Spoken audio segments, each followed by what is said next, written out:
Jack Musa on the breakaway, looking for two, he's got it! Jack Musa across to O'Hara, he scores! That's a program record for point streak! Here's Santos Mills on the doorstep, they score!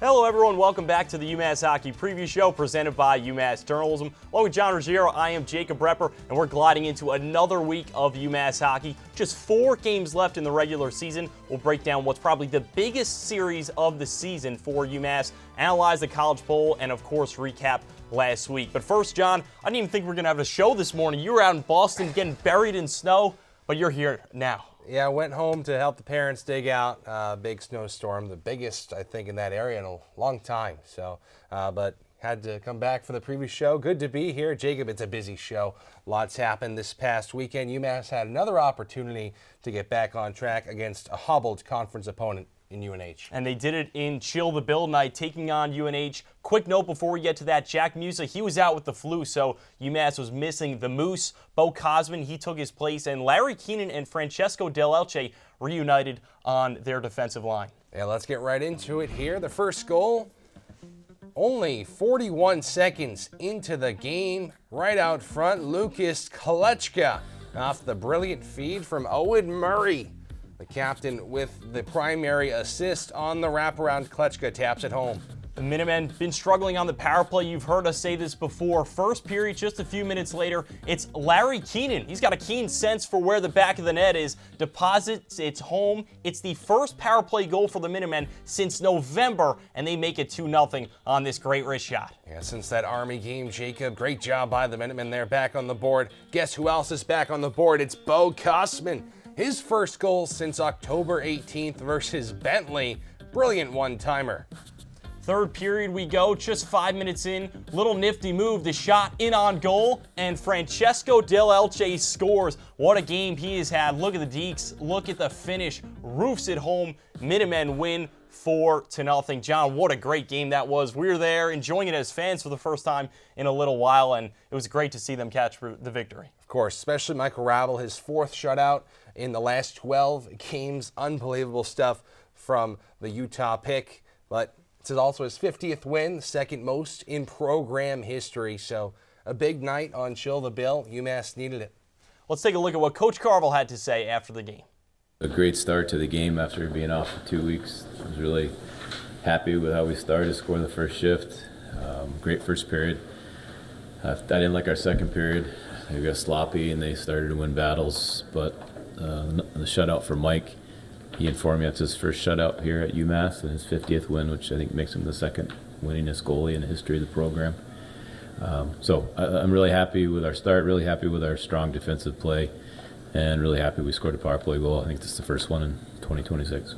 After the game, UMass was a lot like you, driving out to the blizzard on Friday night, staying the night in Durham, and then 24 hours later trying to seize a series sweep, their first since the Vermont series. Yeah, Coach Carvel mentioned the tough travel conditions on the way up to UNH after the game, and because of that, UMass, they didn't get off to a great start. We'll take a look at it here. 8 minutes into the first period, UNH gets on the board with a one-timer.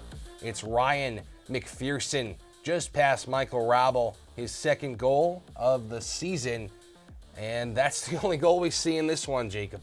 It was a tough game, John. I mean, we got a chance to talk to Coach Carvel after the fact. He just felt like they didn't have a great effort, and he did say that they traveled up, like you mentioned. That was difficult, but they didn't compete. It was just the one goal. You see a couple highlights here. They were so close, John, but just nobody could finish it and tie it up. Yeah, Galenik with a chance. Chavette stopped it, and then Mellenbacher and Dunn with an open net couldn't cash in, and Kyle Chavette gets the shutout. So 2 shutouts this weekend for both goalies. The Minutemen, they split the series. This gives them an 18-12 record. 4th place of the Hockey East rankings, 32 points on the year.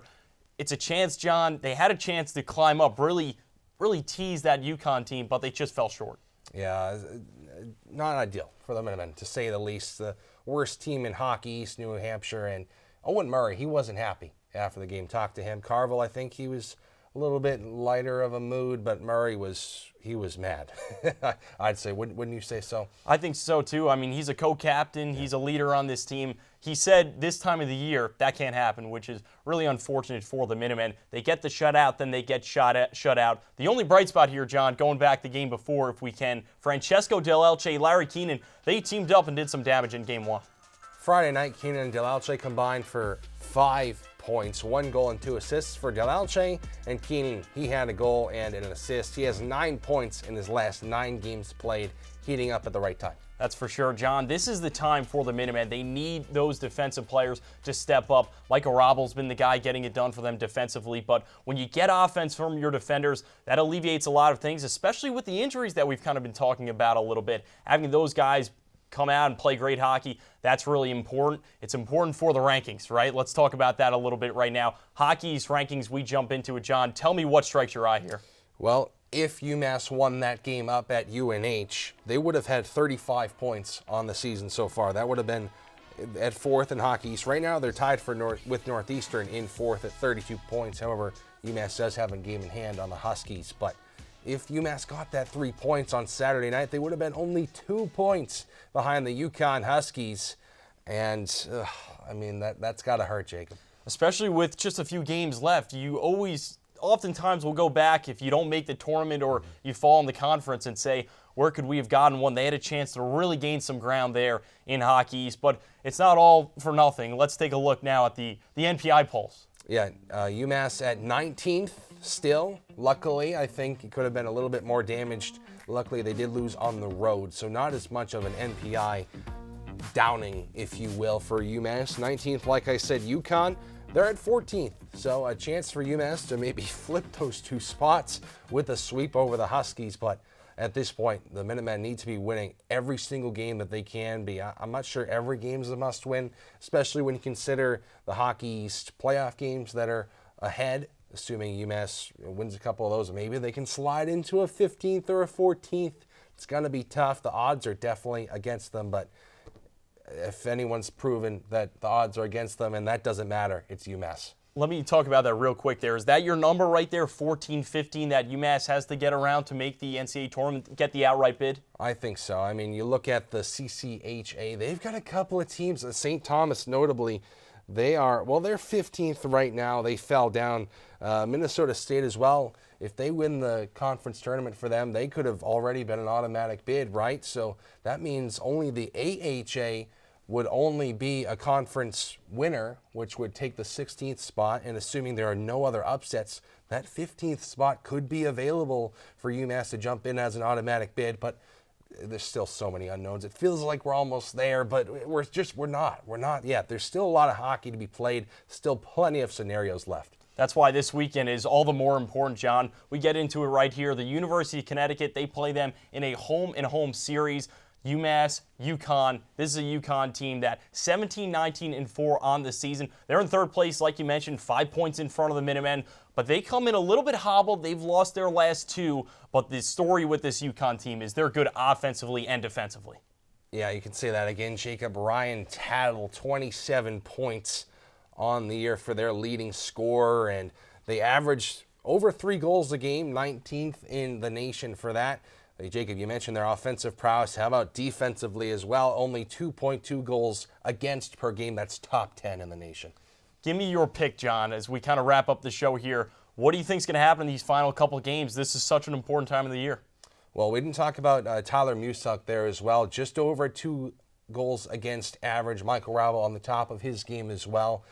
A couple of offenses that are all right. I mean, UMass just got shut out. UConn only, I believe, with 1 goal against BC in the overtime loss. But you got to think at this point it's going to be a bit of a goalie battle once again. And I don't know if I can give you a pick, but whichever goalie performs the best, that's the team that's going to win this weekend. I'm going to hold you to that. All right.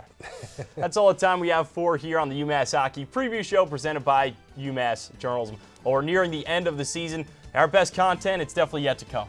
Yeah, Jacob, everyone take a look at our exclusive. It's coming up shortly, not sure when. We're working out the kinks, and even maybe next week and the weeks beyond, we'll have a special guest. Lots of fun things ahead. We'll see you then.